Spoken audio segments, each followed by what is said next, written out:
Good morning, ladies and gentlemen. Welcome to the Catalyst webinar series presented by the Education Committee for the Southern California PGA. The Catalyst webinar series is a bi-weekly educational platform for creating success and change in your club and career. We're very excited to get Phil Green on here. Phil Green is a PGA member. He is the Executive Vice President of West Coast Properties for Troon Golf. He also oversees Casa Verde Golf, which is a golf course construction and renovation company that is within the Troon portfolio. Phil's been in the business for over 43 years as a storied, prominent leader in this industry. He was a partner with OB Sports prior to Troon buying out OB a few years back. And we've actually been talking with Phil off and on for a few months, trying to get a date nailed down. And Phil has been absolutely wonderful in terms of his generosity with the Southern California section and being available to present this morning on the Catalyst webinar. We're going to be interviewing Phil here for the next 40 minutes or so.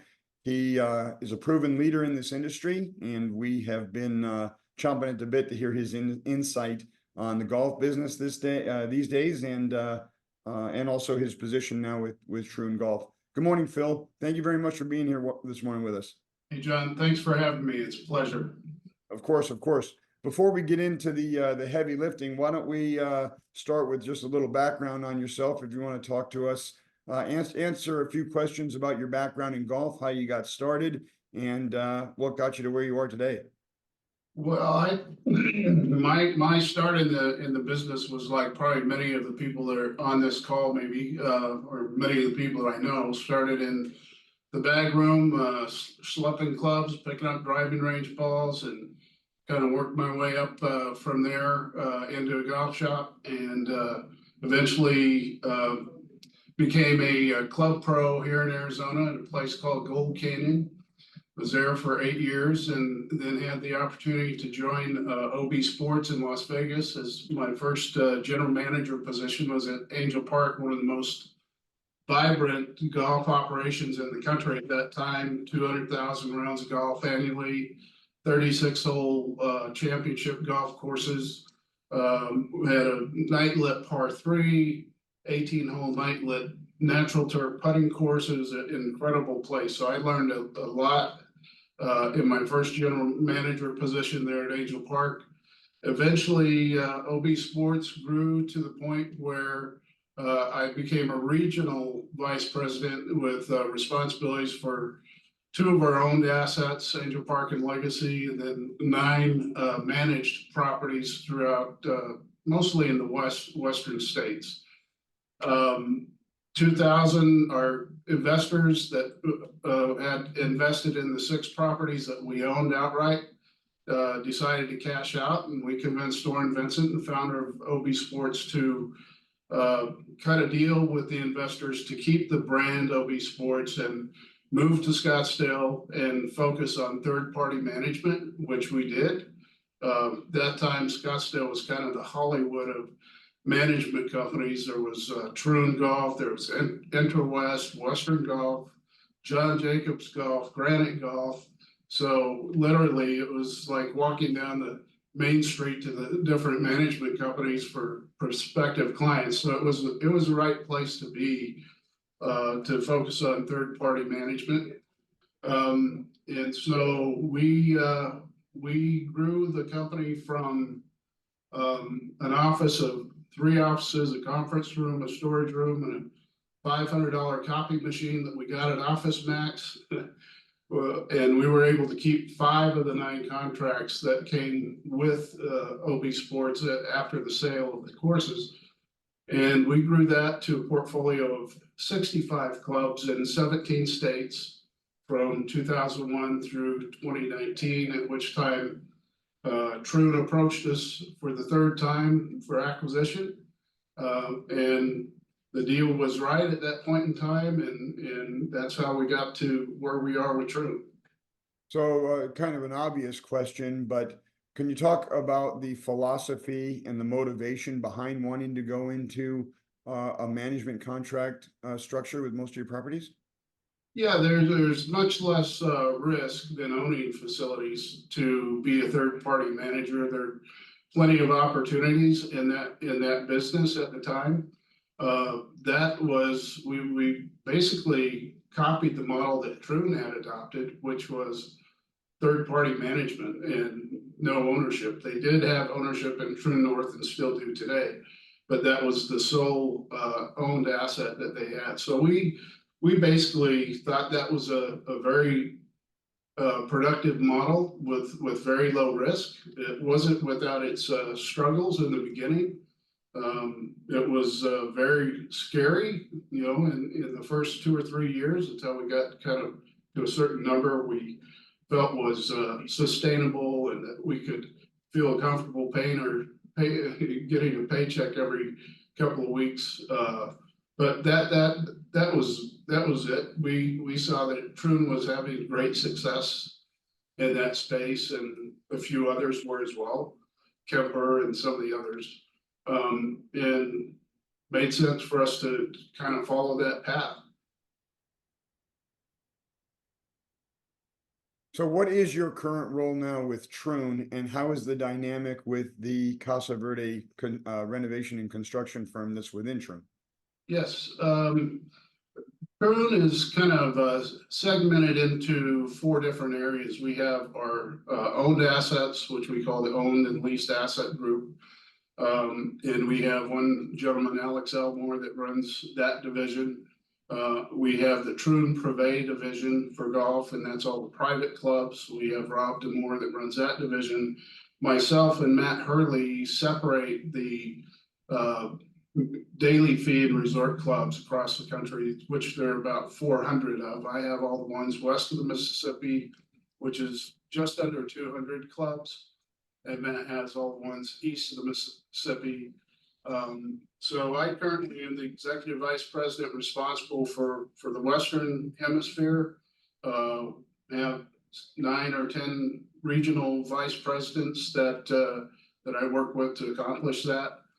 And then Casa Verde Golf, I'm involved with because it's a company that we formed at OB Sports in 2008. At that time, we felt like, all the golf courses that had been built in the 90s, there were 400 courses a year being built in the 90s, were starting to become of the age that they need bunker renovation, they needed turf replacement. There were a numerous number of renovation projects we knew were coming down the pike. So we started Casa Verde Golf at that time, and it was very successful for the next 7 or 8, 9, 10 years. And now with the Troon, the becoming part of Troon, it's really blossomed into a business now that has gross revenues of $14-15 million a year. We do full irrigation replacements, $3-4 million projects. We do a ton of bunker renovations. We do lots of turf replacement.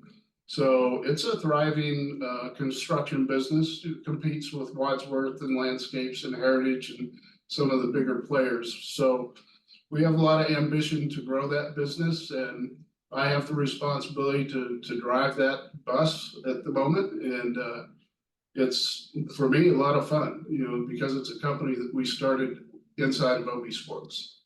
So dynamically speaking, Casa Verde's kind of the opposite of OB Sports, where the OB Sports focus was on getting into management contracts, less risk, less overhead, but starting your own construction company in Casa Verde within the corporation is kind of the antithesis of that. You're investing more in equipment, you're on the hook for the actual project, where why go that direction and not just part out the construction and the architecture and the renovation to a third-party contractor? Well, the beauty of being a privately owned company at that time was we could take risks and take advantage of opportunities as we saw them. And we felt like there was an opportunity for us to do that work for our own clients, which helped us bring value to the managed properties that we had. It just gave us more resources to show value to our clients, and at the same time create a new profit center. So changing gears here, you are a past president of the Southwest section of the PGA. Can you talk a little about your journey towards PGA membership and how you got into governance? Yeah, I was working at a place called Alta Mesa for a gentleman named Mike LeBeau, who's a Golf Digest top 100 instructor, has been for many years, still a dear friend of mine. And we were, as talking about the Southwest section and frustrated with the lack of purses in the golf tournaments and just the lack of professionalism in the way the section tournaments were run. And Mike encouraged me to, at that time, there was a position called tournament director.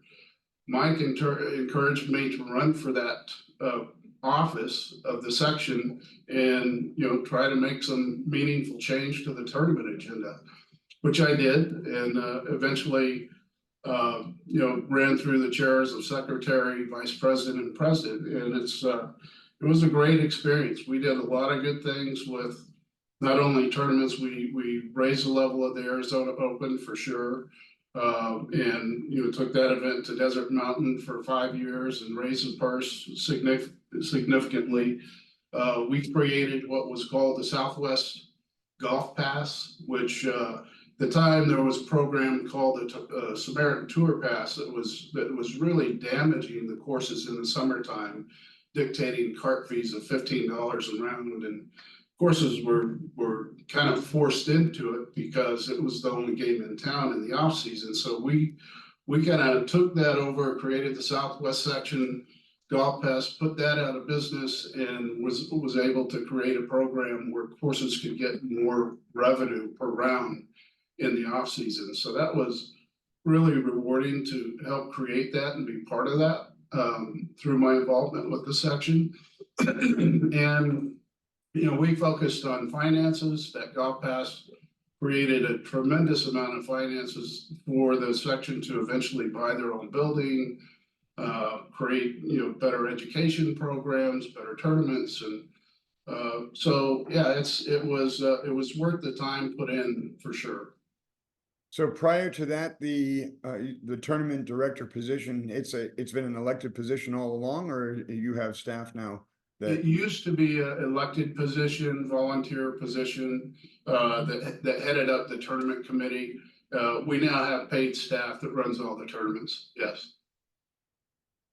Along the way in your career, can you speak to some of the mentors you had and the impact they had on you? Yeah, there are a bunch of them, and all of them great and different in their own way. Probably the first gentleman I ever worked for was a guy named Henry Delosier.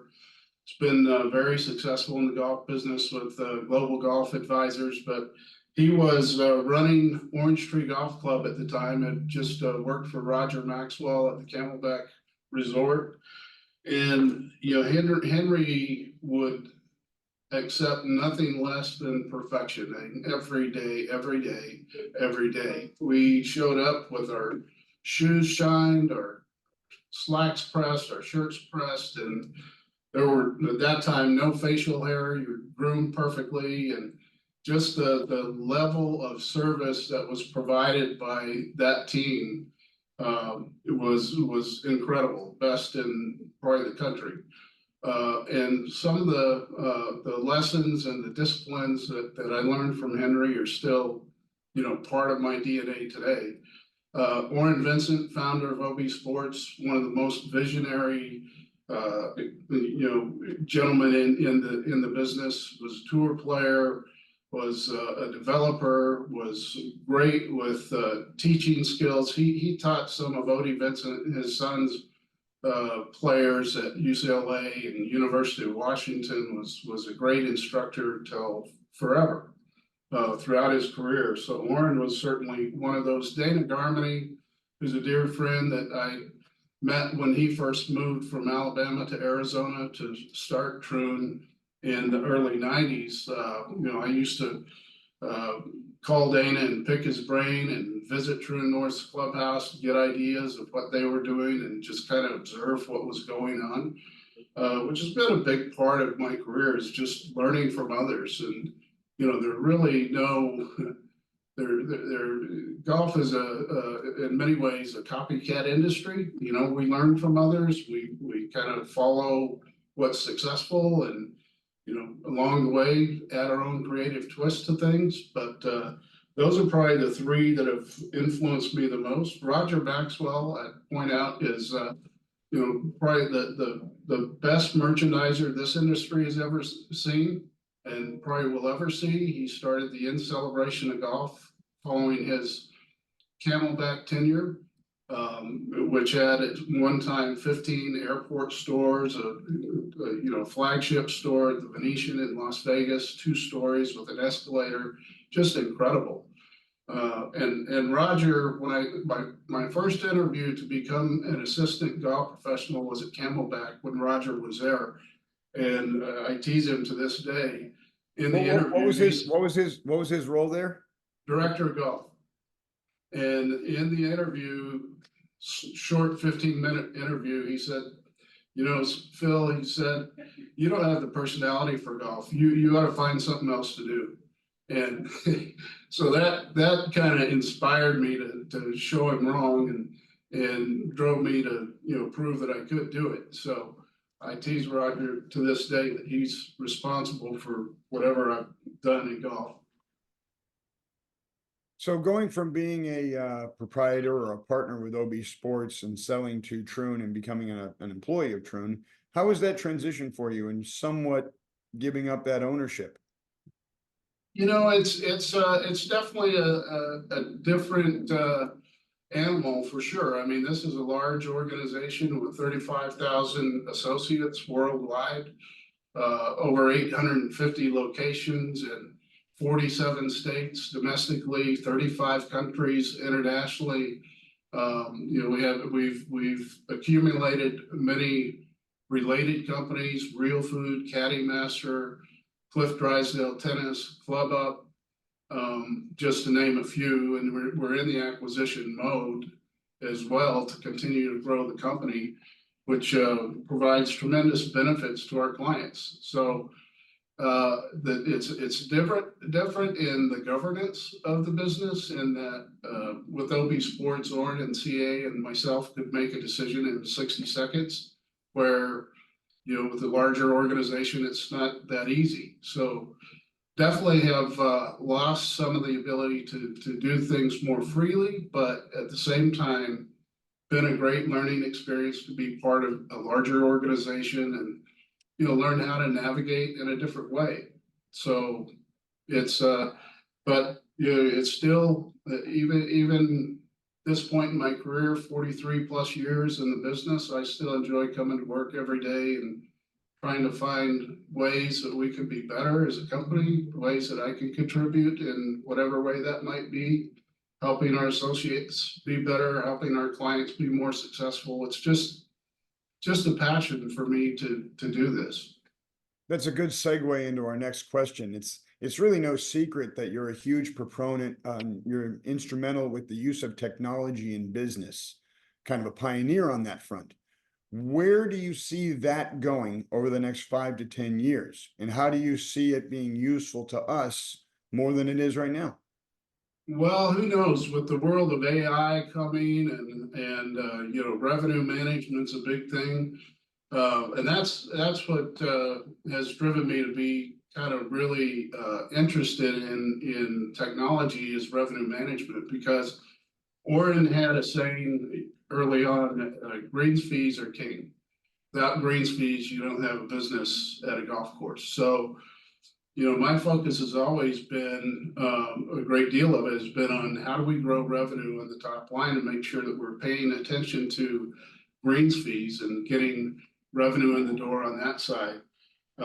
So I don't know where we're headed. I started focusing on that. I remember creating a spreadsheet in 2010 that for dynamic pricing, and we were working with Brett Darrow, who invented Golf Now and then sold it to Comcast. And he went out after that, created a T-sheet called Quick 18. We were using that T-sheet at some of the OB facilities, and So I got with Brett and his team and said, hey, I've created this spreadsheet. How can we build this into your technology so that it's automated? We don't have to manually change prices when we see that we need help at a certain time of day, a certain day of the week, whatnot. And that grew into a bigger relationship with Quick 18 that then ended up with us helping incubate what is now Sagacity Golf, which is, in my mind, the best and most sophisticated revenue management tool in the business. And so I'm very passionate about that. I love making strides in that space, and I think it's just going to continue to be an important part of every golf course's, at least on the daily fee resort side, business, to make sure that they're focused on that piece and using the latest, greatest technology that's out there. Now you were using Sagacity at OB Sports. Was Troon already using it prior to you coming to them? Troon was dabbling with it at certain facilities, and we have a very strong positive relationship with Golf Now and NBC Next, that group as well. And so we still use Sagacity at some of the legacy OB facilities, but we're also involved in helping to create similar tools inside of the Golf Now Easy Suites set of tools. And so we're focused on both. They both have pluses and minuses and different things that they bring to the table, but I think technology is just going to get better and better as we go along. It's interesting hearing you talk about the Golf Now story in the Phoenix Valley, and the price wars, because I've had conversations with Vice President of the PGA, Don Ray, and he was there during that time too, and he's very candid about what that was like during that period in terms of basically the birth of dynamic pricing when it comes to public golf, specifically in the Phoenix Valley. So Troon Golf, high-end properties, you talked about how green fees are king and it's the most important thing. With a service-oriented company like Troon, you can't just pack the tee sheet and shove everybody onto the golf course. You got to provide services. You are a big proponent of secret shoppers and obviously revenue management. Can you talk a little bit about how you manage your service through all those different channels, particularly secret shoppers, because we know you're a big proponent of that? Yeah, I really am, and the product that we use is called 59 Club, or Club 59, and it's it's very robust. It's not a program where you just send a force amount to play golf and have them each write a critique and send it in. Those things are not really very useful in my mind. But why are they not useful? Well, they're just opinions. They're subjective. Whereas 59 Club has a myriad of different questions that are addressed during a mystery shop, on the golf side, on the course condition side, on food and beverage side, and there's a matrix and a logic for why we ask each one of the questions, and each one of the questions can be benchmarked against different facilities. And for me, it's important because we can't always be at the facility from a corporate standpoint. So that tool is very valuable for us to be able to know the good and the bad that goes on at each of our facilities. Many of our GMs in the beginning have been a little bit reluctant to implement such a tool because they think we're just trying to go find the bad and be criticize what's going on. But it's not that at all. It's a way for us to identify the good things that happened on a mystery shop and reward people for that. It's a way for us to measure the success of our leaders, facility leaders, general managers at the club. If you have a series of 4 to 6 mystery shops that haven't happened on 2 or 3 month intervals, then you have a way to compare. Are we getting better or are we not getting better? So I think it's very important that we use something like that, and it's being used internationally. It was actually started internationally, and brought to the US probably 6 or 7 years ago. And it's used by Kemper and some other Marcus and some other management companies as well. But I'm very high on it because I think it really helps us gauge the success of our properties, and you'll be able to analyze performance. In terms of growing your portfolio on staff, large company focused on service, this day and age, a lot of people are doing less and making more, working from home, post-pandemic, we all know the story. What are some of the tactics you use to grow your bench and make sure you got enough management staff and leadership to run all these clubs? Yeah, that's a good question, because we're really right now focused on what we call talent acquisition within Troon, and it's difficult. It really is. I think the number of skilled people within the industry is not what we wish it was, and I think that's in part due to the fact that the PGA has so many different career paths nowadays that it's a little harder to find people that are really passionate about the game. There's people that are involved in the sport that didn't really get into it because they had passion for the game. Maybe they got into it through one of the, I don't know how many classifications there are nowadays, A26 or probably A50 someday.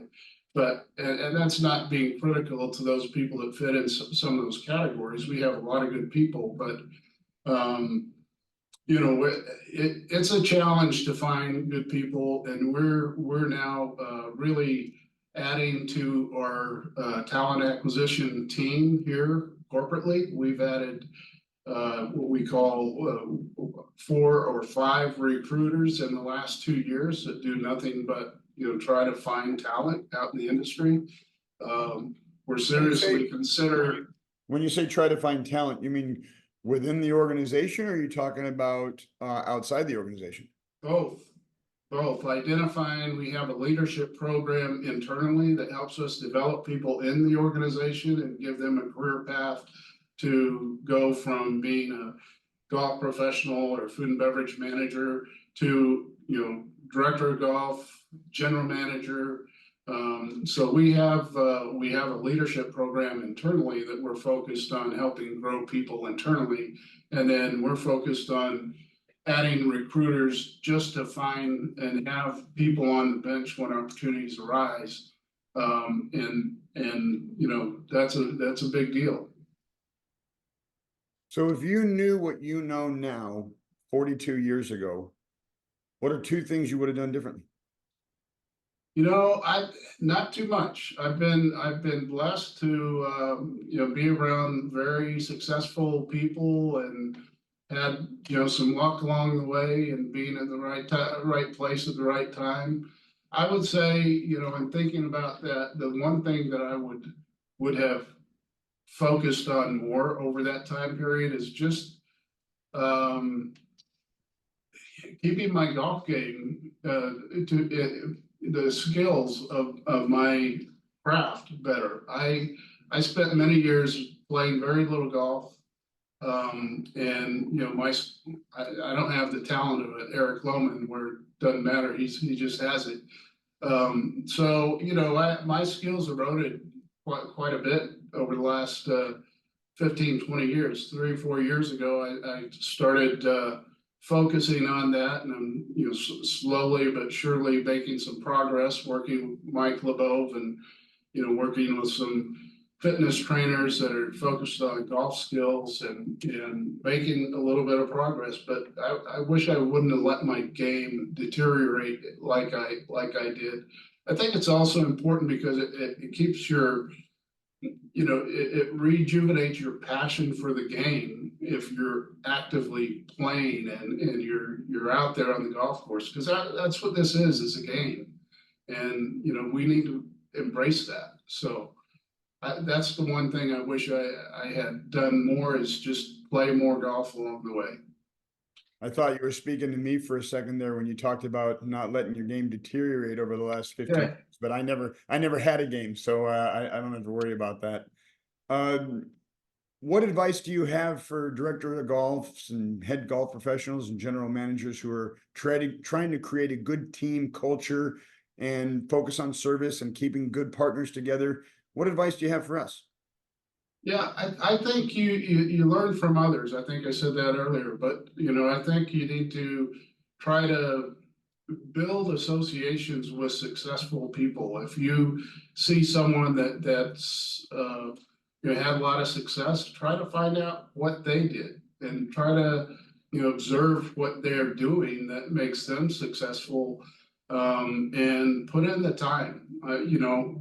Things don't happen by accident. I think a lot of successful people have put the time in to get to where they're at and paid attention along the way. I think details are important, and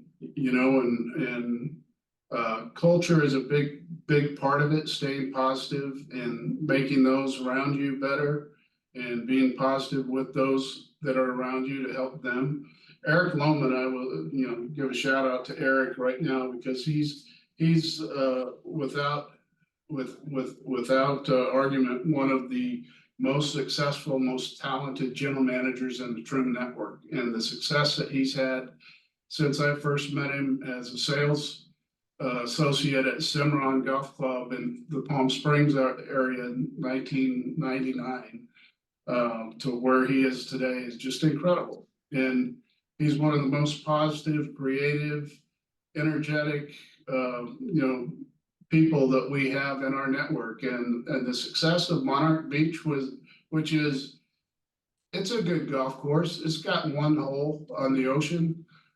It's not a great golf course. It's certainly not Pebble Beach or anything close to that, but the success that we've seen, and the number of people that Eric has mentored that have gone on to be successful directors of golf or general managers at our other clubs is phenomenal. So, if you wanted to model somebody and kind of shadow someone that's had a lot of success, I'd encourage you to pick Eric's brain and say, hey, what is it that you do that makes you so successful?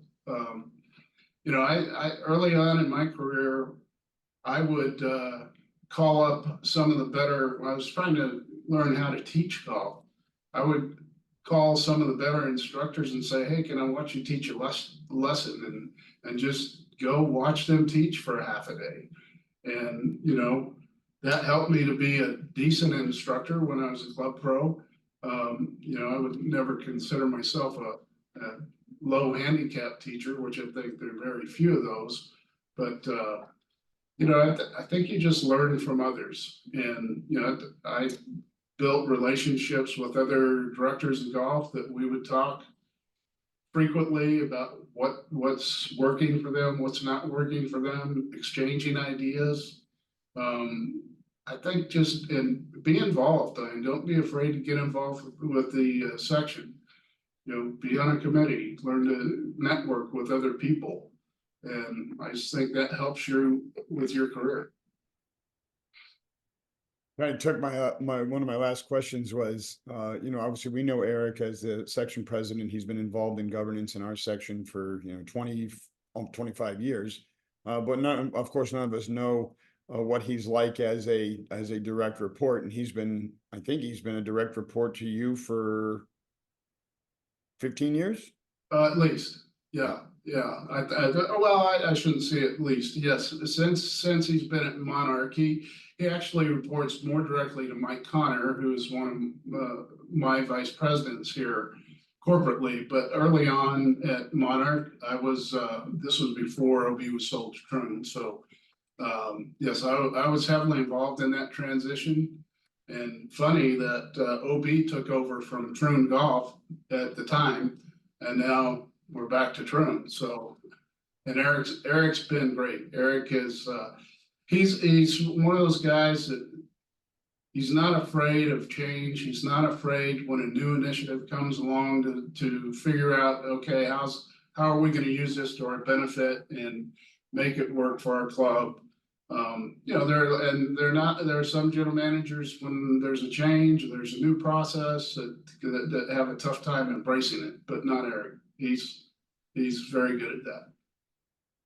So one of our final questions here, what do you see the golf management landscape, golf course ownership landscape changing and rolling into over the next 3 to 5 years? Well, I think you're seeing, I think on the golf course management side, we're going to continue to see success. I mean, we have an average of 50 plus new contracts every year organically, just growing the company within Troon. And I think we're going to see a lot more off course opportunities for golf management, places like Putting Shack, and Golf Zone. We're invested in a company called Golf Zone, which is started in Korea. Indoor simulators with food and beverage component. In Korea, it's hugely successful. So it's the next to the PGA Tour, they have Golf Zone tours in Korea that are the second highest TV audience in golf, next to the PGA Tour. So I think some of the off-course stuff is going to create opportunities for us as management companies. And then, you know, just the continued growth of, there's close to 16,000 facilities in the country, and less than 15% have professional management. And we've seen a lot of success on the private side. Member-owned clubs, we're up to 65 member-owned clubs. They're the ones that need it the most, but want it the least. Because their boards constantly change and nobody runs for the board without an agenda, so they kind of zigzag with their direction. Whereas when we're involved, we can lay out a long-term plan that kind of survives all those changes. And so we're seeing a lot of success there. I think there's, you know, a number of opportunities for PGA members with management companies as well. I was an anti-management company guy, my first job. I actually had a small management company at Gold Canyon that I convinced the ownership we didn't need. And here I sit today with, you know, 25 plus years with a management company and have benefited quite a bit. So I think there's a bright future for golf management. So what do we need to address more? Surveys, pace of play, personal service? Eric just texted me this question. He says, ask him where all of us might need to address more. What do we need to address more? I think where are we vulnerable? I think at the service level, you know, off the top of my head, I think we have, you know, and it's not just the golf industry. It's a lot of industries struggle with how do we keep that level of service up so that our clientele feels welcomed at the facility, so that they'll return to our facility and you know, keep them as longtime customers. It's easy to drive someone away, especially the beginners that feel uncomfortable in the first place. So we've got to get good at service. We've got to make sure that we appreciate people and let them know that we appreciate them so that they're going to remain good customers of the business.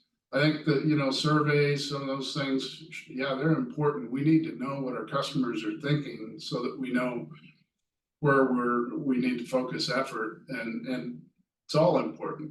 But of the three you mentioned, I would focus on how do we make sure that our people are well trained, they have the right skill set, their right attitude to treat people the way they need to be treated. Now, being a proponent of technology, which can further distance people away from each other and make it harder to make that service connection and put that personal touch on there, can you talk about the dynamic that we need to be able to incorporate both the tools and the information that comes from technology, but not let that distance us from our customer when it comes to a personal touch and service? Well, it's interesting. We've got a internal initiative called the Big Bet, and we've invested a great number resources into developing our rewards program into a platform that uses an app that allows golfers to communicate with each other, find games with each other, and share information with each other. So I think that technology, as long as it is allowing connectivity to others and not separating people, allows connectivity, on the course, in the golf shop, in the food and beverage areas. I think just important how it gets developed. And we've hired a gentleman named Jeff Ma, who, if you've ever seen the movie 21, he was an MIT grad that was. He's actually the character that movie was focused around, where they developed a sophisticated team that learned how to beat Las Vegas at 21 and eventually got beaten up and kicked out. You have to watch the movie. It's a great one. But he was the Kevin Spacey character? No, he was the student that Kevin Spacey was the professor. He was the main student in the movie. Anyway, we've got some Silicon Valley programmers that are working on some things for us that we think are going to be state of the art, industry leading technology pieces. Very exciting. That I think will address that what you discussed. Not separating people, but bringing people together. Creating efficiencies on how to prepay for your round, book a foursome, and each of you can pay individually. Each of you can, some of those things just don't exist yet. So we're really encouraged on where we're headed with that. That's exciting. That's exciting. Well, it's an interesting concept where so much about customer service is the personal connection and the interaction of, the buyer and seller. Yeah. But in this day and age, it's like when we were younger, being lazy was going to get fast food, getting in your car and driving to the fast food place, going through the drive-through and coming back home and eating it. That was lazy. Now we don't even do that. The fast food comes to us, and not only that, we don't even open the door to take it from the person that delivers it. They just leave it on the doorstep and put one knock on the door, and there's no connection. And that kind of permeates through our society in a lot of different ways. And I see it with my own children. People it's harder for people to talk to each other because they don't do it very often. And I think that's a direct challenge that affects our service industry. So I think that's I'm glad that you spoke to that. We don't have any other questions from the field. Last call for hands raised if there's any. Mr. Green, do you have anything you'd like to leave the Southern California section with? Parting comment? No, I just appreciate the opportunity to do this. Southern Cal section is recognized as one of the best sections in the country for sure. You guys have done a lot of innovative and creative things and been a leader in the PGA for a long time. So congratulations on all your success and keep it up. Thank you very much, Mr. Green. And on behalf of the Education Committee for the Southern California PGA, thank you so much for carving out some time to join us this morning. We know how busy you are, and we're grateful for the opportunity to benefit from your insight. For all the PGA members that are on this morning's webcast, you will receive 1 PDR credit for watching the interview. Thank you very much for supporting the Catalyst webinar series.